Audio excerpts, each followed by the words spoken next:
We're about to pitch. We're about to have a good discussion about food and agriculture. But I would like to call upon a couple of people on stage. First of all, I'd like to call upon Mr. Michael Dunford. Welcome. Country Representative, WFP Tanzania. Karibu. Thank you very much. Karibu. And I'd like to call upon Dr. George Mulamula. Happens to be the CEO of DTBI and founder and CEO of DA Technohama. Dr. Mulamula, Karibu. Makofi, you're allowed to clap, by the way. You're allowed to clap. Don't be stingy with your claps. And we also have Dr. Vera Mugittu, member of the investment committee of FSDT. Karibu.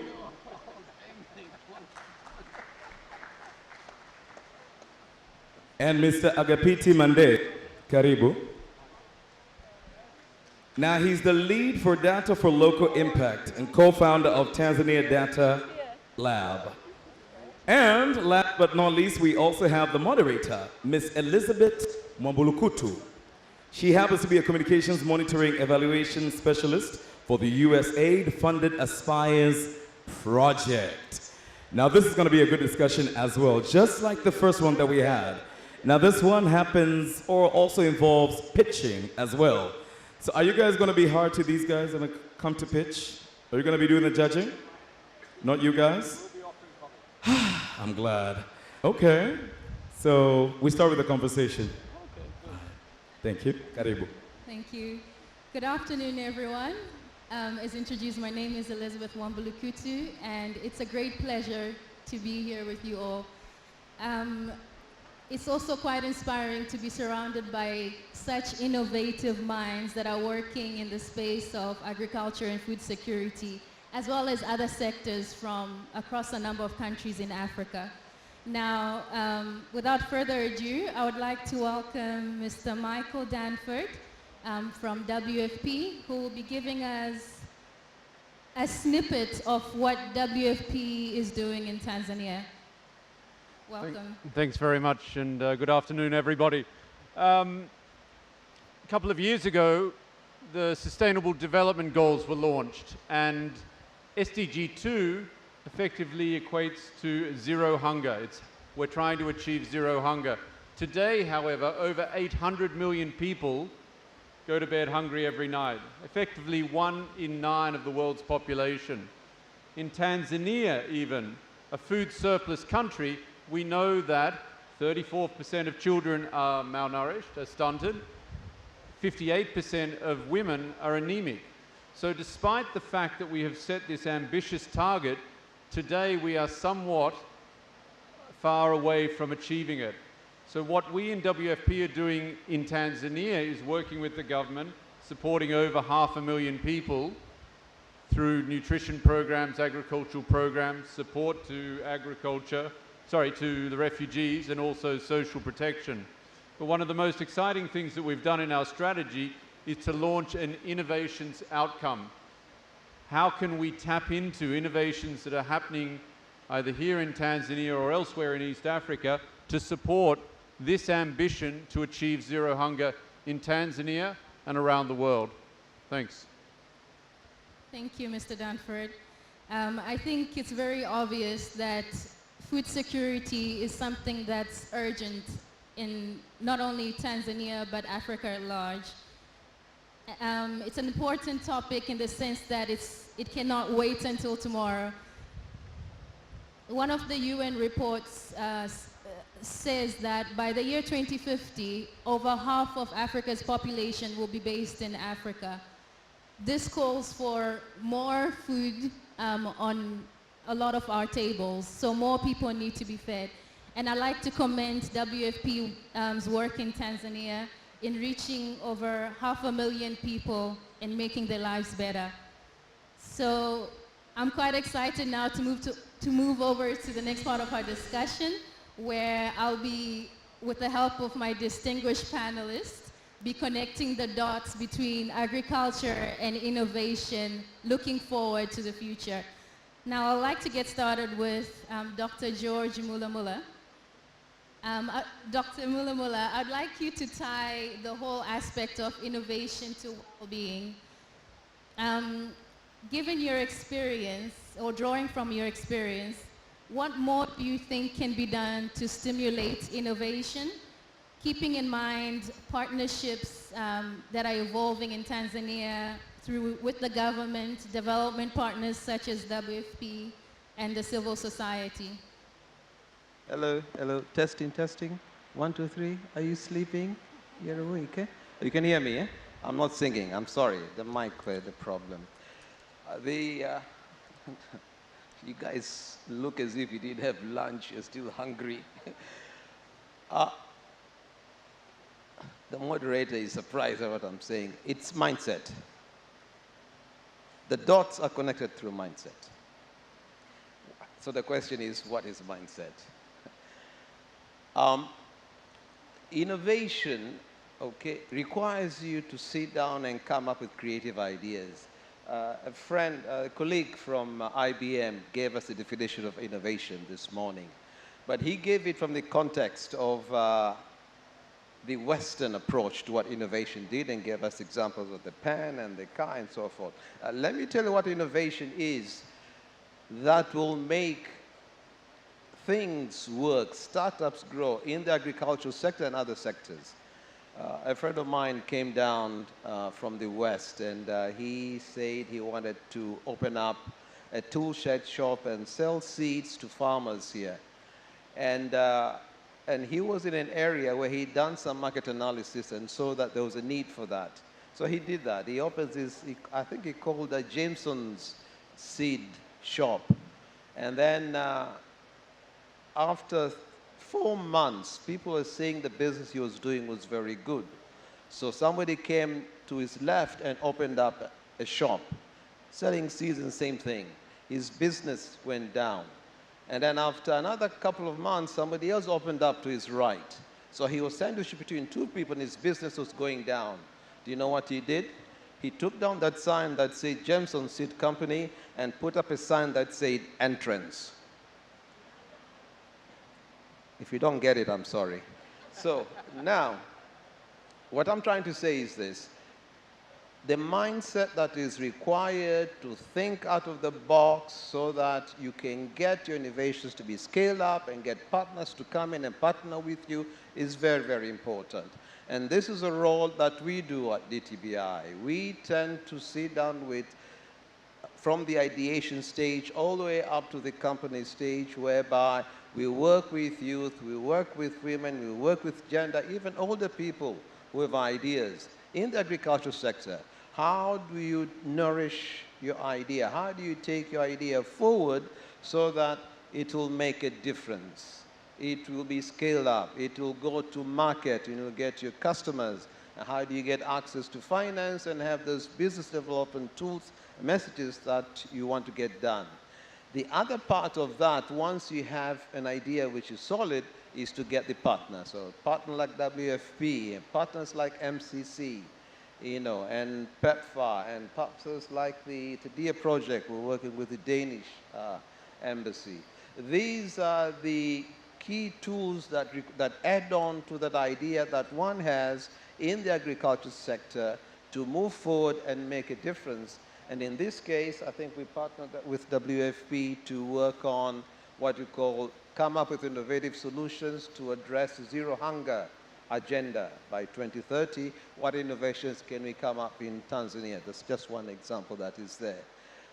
Along the same lines, my colleague and project manager, Mr. Agapiti, runs a project for DTBI, the DLIIC, that is also working along the same thing. He'll give more details in terms of the youth and the people who they came up with. You're going to see the pitches later on that work towards what solutions are there.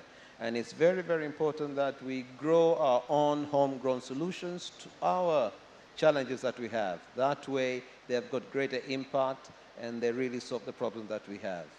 So the answer to that is, number one, having a mindset and having capacity to network with our developing partners to add on extra onto that ideas that they have. Thank you, Dr. Mulamula. I think partnerships play an important role in accelerating ideas, as you said. And now I'd like to move on to Dr. Vera Mugittu, who's also currently a researcher at the University of Edinburgh. So a question for you, Dr. Vera. What role can research play to influence innovation in the context of food security and agriculture?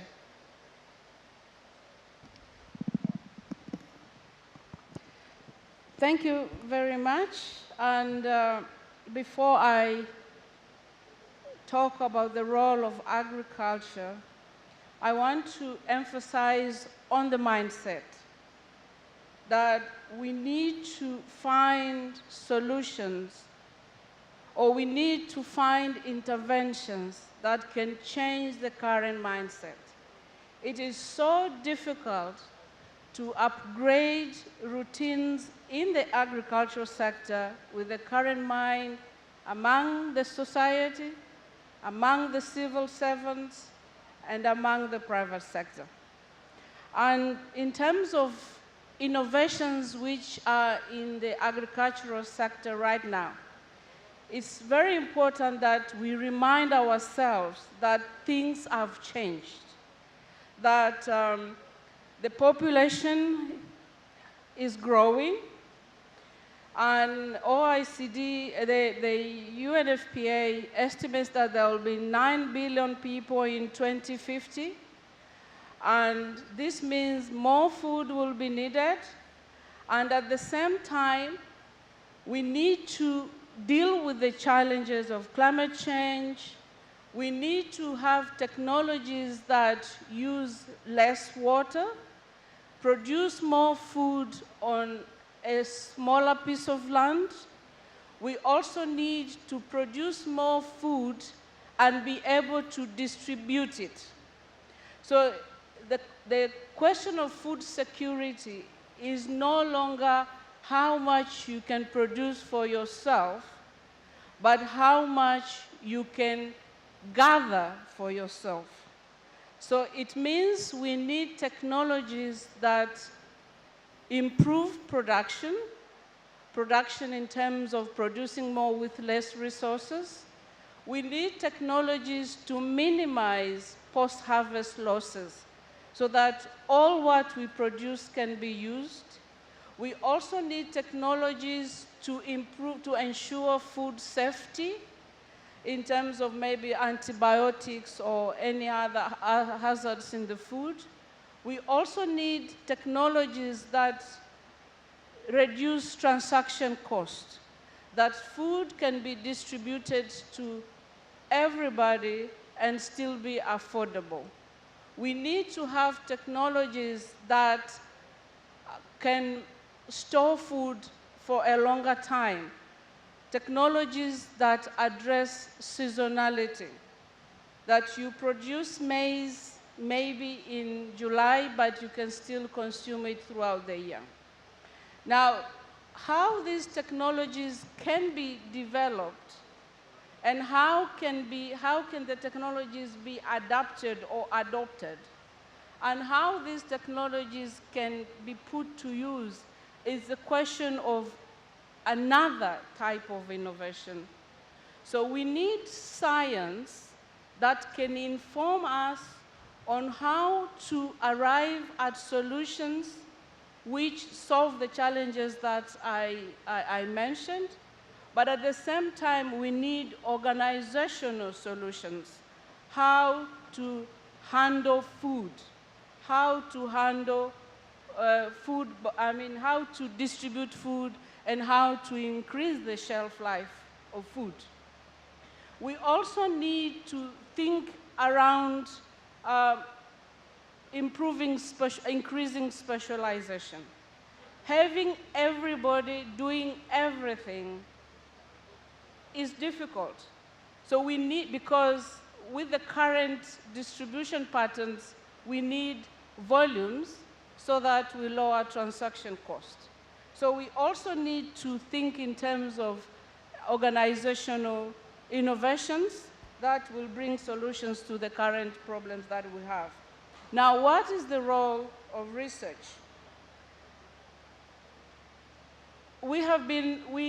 agriculture had, in Tanzania and in Africa in general, we have had institutions which have been doing research for a long time.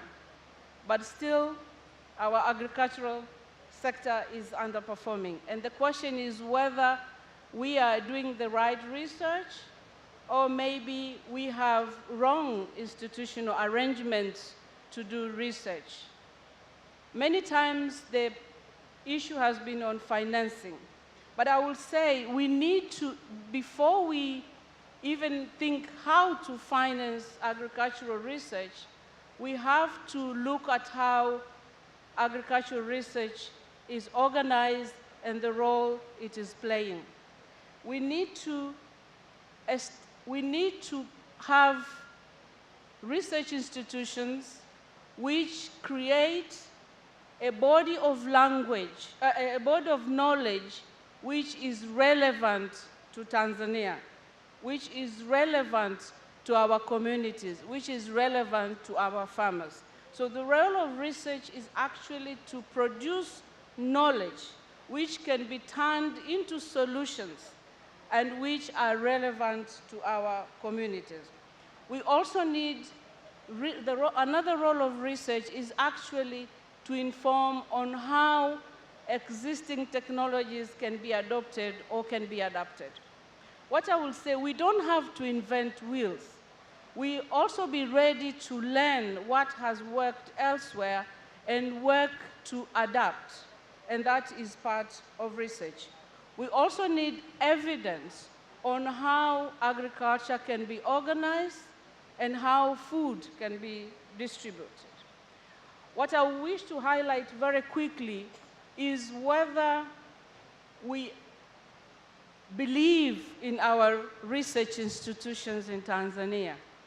Do we believe in the knowledge that is being generated?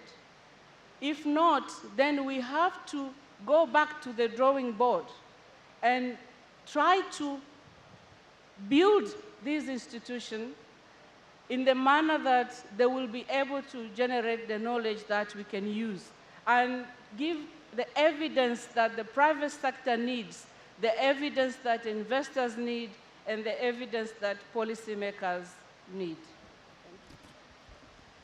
Thank you, Dr. Vera, for sharing your insights and highlighting the need to re-look at the way we currently conducting research in this area, as also highlighted how this will impact the way we adopt existing technologies, as there's no need to often reinvent the wheel. Now going back to Mr. Agapiti Manday, drawing on your experience in implementing data-driven solutions, successful data-driven solutions, and also the recent collaboration with WFP Tanzania on the Zero Hunger, Zero AIDS Challenge, what lessons can you share that can be applied to the agriculture sector and food security? All right. Hello. Right, thanks a lot. It's quite interesting. You know, your question is a bit broad, but I'll try to be very specific. You're not getting it? Yeah. Right, so, yeah, that's great. So I'll really be very specific on what you've just asked, since, you know, it's a bit broad. But I just want to talk about the obvious, which is that, you know, between 47 and 50% of land in Tanzania is arable land. You know, it's land where you can, you know, do your agriculture. It's very useful for, you know, for agriculture. The obvious as well is like 80% of, you know, farmers in Tanzania are subsistence farmers. So again, that's an opportunity. But the very obvious is that Tanzania itself is a market, you know, as a country with all, you know, the 50 million plus people, all the, you know, 45% to 50% arable land. you know, that's an opportunity, and Tanzania can sustain itself.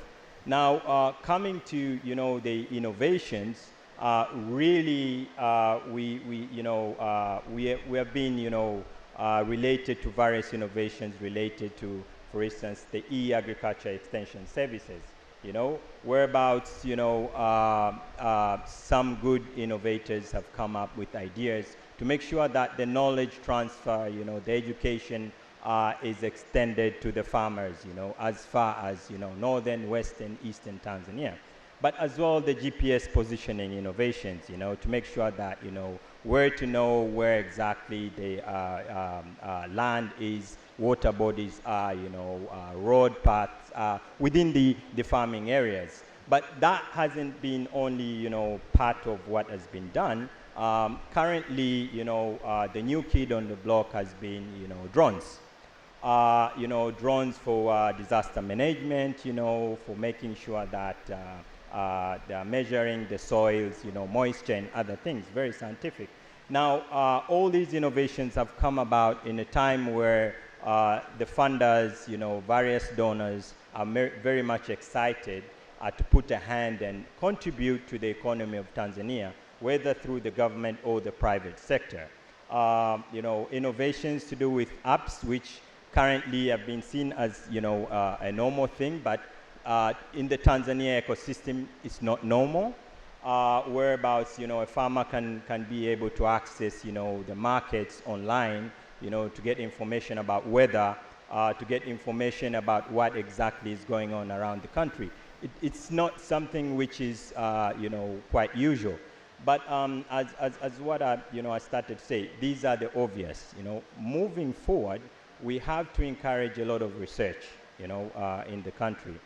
We have to encourage a lot of these donors, you know, when multinational company organizations, you know, donors like, you know, organizations like the WFP, the MCC, PEPFAR, to come together, you know, as they have come together now for this Zero Hunger, Zero AIDS, you know, challenge, but as well the technical people, the incubators, you know, the Mulamulas of Tanzania, you know, should come together, you know, and make sure that their technical expertise with, you know, various universities like the Sokoine University of Agriculture, Nelson Mandela University, all these think tanks are coming together to get a solution whereabouts we won't now be relying only on donor funding.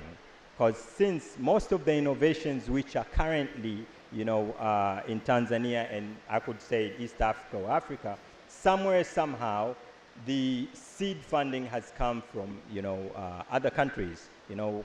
So it's something which is a bit complicated, but it can be done if all the think tanks in Tanzania are thinking together. And moving forward with the kind of innovations, they should, you know, while I've mentioned, you know, the very sort of like high-tech, like drones and others, but there are simple innovations which can be done to make sure that the produce in the farms are not stuck over there. You know, in Tanzania, for instance, like regions like Iringa and others, they're known for, you know, tomatoes, onions, the basics, right? But most of them are ending up only in the farms, right? So innovators, I'm just challenging, you know, the innovators who are in this house today, that in this room, that come up with very simple innovations which are not relying on this heavy technology which I've just mentioned.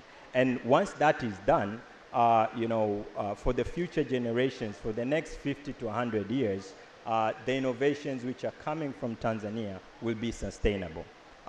Instead of relying on the very high tech, which is the way the world is, but unfortunately, you know, everything which is innovated now will change in the next 5 to 10 years. And I always challenge, you know, various, you know, groups of innovators when I meet them, that, you know, this innovation called, you know, Uber, you know, a car, your app, you know, your phone, the connection. Cars were, you know, invented 200, 300, 400 years ago, you know. Phones, the smartphones, we have smartphones for the last, you know, few years, but no one in between was thinking about what's happening between connecting the farm, I mean the customer, as well as, you know, the vehicle. all of a sudden, Uber is seen as, a very big revolution in the country. So even in the food and agriculture world, very simple, basic innovations can make a very big difference and grow the economies of these, emerging markets like Tanzania and others. Thank you. Thank you, Mr. Manday. I think, yeah, it's important to draw on lessons learned, as you've highlighted, that are spilling over from other sectors, such as the Ubers of farming. And it's quite inspirational to see Chotro Farm, I hope I got that correct, who's reinventing the wheel, literally, in this area. Before I go to Mr. Dunford, I would like Dr. Mulamula to just come in again here with regards to how innovations such as the drones project that you're doing in Mwanza, for example, could be spilled over to the agriculture and food security ecosystem. There are two aspects to that. Number one, we have a project that we're testing at the end of this month in Mwanza, and it's going towards the health sector, but looking at the farmers so that they're healthier. But then we want to build a use case in that, and that is to say, using drones and the technology around drones. Number one, can you deliver medicines to the farmers and the fishermen in the lake region so that they can be healthy and continue with their farming activities in a more, let's say, amenable manner? So that's one. Two, around the drone project that we are going to be looking at the end of the month, we want to create what we call a fabrication lab. A fabrication lab then looks to say, how can you use the latest technologies in 3D printing, CNC cutters, and so forth, that kind of equipment? Can you start creating prototypes that will help farmers, for example, insecticide machines or cans to carry the pesticides so that they can take care of the farms? Or those who have got the tractors, can you build or create some kind of tool or machine or screw or nut when the tractor does not function, instead of waiting to order the part from Europe, because that's where most of tractors come in, or they're assembled in Dar es Salaam. By the time they get to the farm, it takes a long time. So, and you have drones do the delivery of those parts, and you fabricate that. So this is the role that we see drones are playing a role in. But the last part is that we've been talking to WFP and trying to figure out the last mile delivery in terms of maybe food or whatever. Could be, for example, the refugee or drought-stricken areas, to see what can be done with that. WFP is the #1 leader in terms of logistics around the world. But then there are areas whereby I'm sure your big planes cannot reach. So what is the last mile delivery? So these are the use cases that we want to build around drones that will go help farmers and also other different sectors, but mainly farmers. See how can we help them in their livelihoods and their day-to-day activities. Thank you, Dr. Mulamula. I think also with drones, I can imagine how this can help farmers monitor their crops. Now, looking at the way to reshape agriculture and food security, Mr. Dunford, how do initiatives such as the Innovation Challenge help us to move beyond business as usual? Sure. So I think we've heard this afternoon really both the opportunities and the challenges. And when I first arrived here, I was encouraged by what I heard of Tanzania, a very innovative place, a lot of good activities happening. And so what we've decided to do is really test the waters. Are there really good innovators who can help us overcome some of these challenges that we've identified? Can we start to unlock the potential that exists in Tanzania? And so we went into a partnership with MCC PEPFAR, with DTBI, with DLI, and we've now run a challenge focusing on or looking at solutions to improve food security and nutrition, particularly for vulnerable populations, including those with HIV/AIDS. And we've now had, since we opened about 3 months ago, we've had 188 teams apply to participate. We've had the teams working. We've now been able to reduce it to a short list of 22. This week with DTBI and DLI, we've been training them, and I think shortly we're going to have a pitch of about the top 5. And this is really to see, okay, what is coming up from the grassroots? What's the potential? How can these teams be further supported and stimulated? And is it possible to come up with something that we are now able to pilot, to trial, and potentially expand as a solution to the challenge that we've set? So we're very excited. This is the first time the WFP has sponsored a challenge of this nature. If we see positive outcomes, then we would expect that we will continue this into the future. We really want to harness the potential that exists here in Tanzania and East Africa, and we're looking to others to support our efforts to deliver on this Zero Hunger Challenge. Thanks. Thank you. I think the recurring theme here is the role of partnerships, and I commend WFP Tanzania, DLI, in constructing such partnerships. I think this is a source of inspiration that can spill over in terms of addressing and accelerating our fight for zero hunger. And I also like to commend Sahara Sparks for providing this platform for these innovators to pitch their ideas as well as get feedback from our distinguished panelists.